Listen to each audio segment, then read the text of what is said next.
আজকের এই ভিডিওতে আমরা কথা বলবো দিল্লি ও কলকাতায় অবস্থিত মার্কিন যুক্তরাষ্ট্রের সিক্রেট মিলিটারি বেস নিয়ে।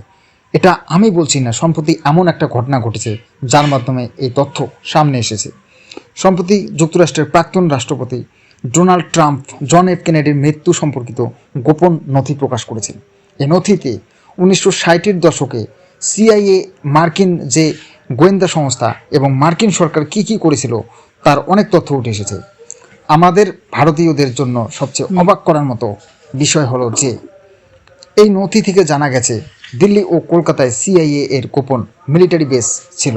তার মাধ্যমে তারা নানা ভারতের ইনফরমেশন নেওয়ার চেষ্টা করতো এবং অনেক ইনফরমেশন না জানি কী ইনফরমেশন তারা সংগ্রহ করেছে। এই বিষয়টি নিয়ে আমাদের বিভিন্ন সংবাদ মাধ্যমে অনেক রিপোর্ট পাবলিশ হয়েছে। জানা গেছে সিআইএ এর সিক্রেট বেসগুলো ব্ল্যাক সাইট বা কালো ঘাঁটি বলা হতো এদেরকে। এটি একটি প্রমাণ্য নথি যা মার্কিন সরকার কর্তৃক প্রকাশিত হয়েছে। এই নথিতে দেখা যায় ইউরোপের বিভিন্ন শহর যেমন Barcelona, Madrid, London, Zurich, Rome প্রভৃতি স্থানের এই সিক্রেট বেস ছিল। এছাড়া এশিয়ায় দিল্লি, কলকাতা ছাড়াও কলম্বো, ইস্তানবুল, রাওয়ালপিন্ডি ও তেহরানে এসব ঘাঁটি ছিল।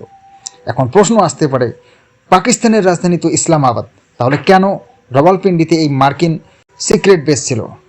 এর কারণ হলো রাওয়ালপিন্ডি পাকিস্তানি সেনাবাহিনীর সদর দপ্তর এবং প্রকৃত অর্থে পাকিস্তানের ক্ষমতার কেন্দ্রবিন্দু হিসেবে রাওয়ালপিন্ডিকেই ধরা হয়।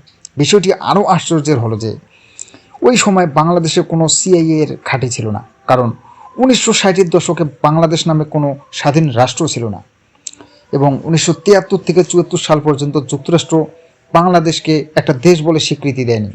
একটি গুরুত্বপূর্ণ বিষয় হলো ভারত সরকার সম্ভবত এই গোপন ঘাঁটি সম্পর্কে অবগত ছিল না, কারণ নথিতে এদের গোপন ঘাঁটি বা ব্ল্যাক সাইট বলে উল্লেখ করা হয়েছে।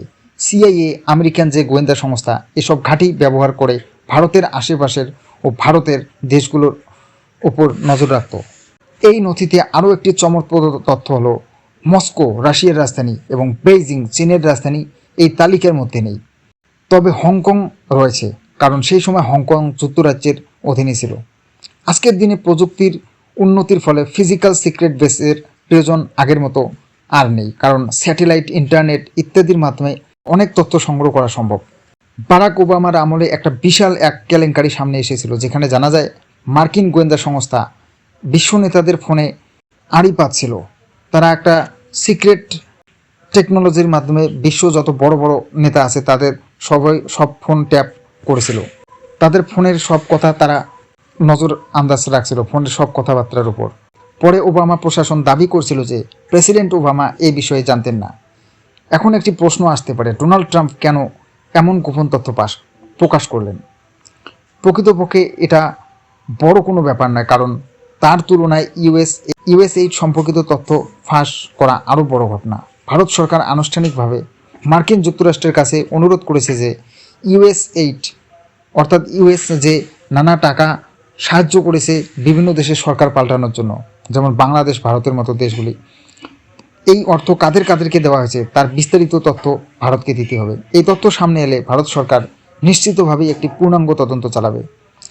এই ভিডিওটি এখানে শেষ করছি। চ্যানেলটিকে সাবস্ক্রাইব এবং ভিডিওটিকে লাইক দেবেন। ধন্যবাদ।